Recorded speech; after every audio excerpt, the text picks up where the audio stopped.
चला तर मग आज होता विसर्जनाचा दिवस. नेहमीप्रमाणे गौरी विसर्जनाच्या दिवशी पण वाजवतात. त्याच पद्धतीने आई आता वाजवत होत्या आणि तुम्हाला माहिती आहे का, दीड दिवसाची म्हणतात ना, दीड दिवसाची पाहुणी गौराई निघाली सासरला. तशाच पद्धतीने काहीतरी गौरांचे चेहरे असे पडलेले असतात आणि छान असं त्यांच्या चेहऱ्यावरून पण कळतं, की यार चला आता आपली जायची वेळ झालेली आहे आणि आपल्यालाही कळतं नाही, की 8 ते 9 दिवस कशा पद्धतीने गेले आणि खूप कठोर भावना निर्माण झालेली असते, की एकीकडे कठोर भावना निर्माण झालेली असते, की आपले गौरी गणपती आता चाललेले आहेत आणि दुसरीकडे फुल जल्लोषात आपण त्यांच्या जायची पण तयारी करत असतो. दोन्ही मन आपले अडकलेले असतात.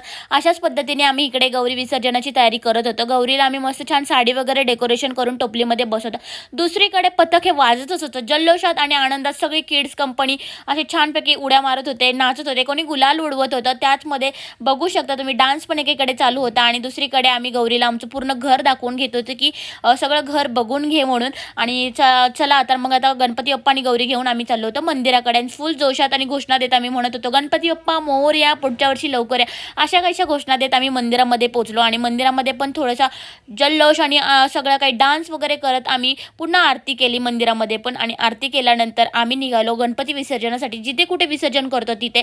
तर मस्तपैकी दरवर्षीप्रमाणे आम्ही पिकअपमध्ये एन्जॉय केला. आपला यावरती ब्लॉग आलेला आहे, नक्कीच जाऊन माझ्या यूट्यूब चॅनलला बघा.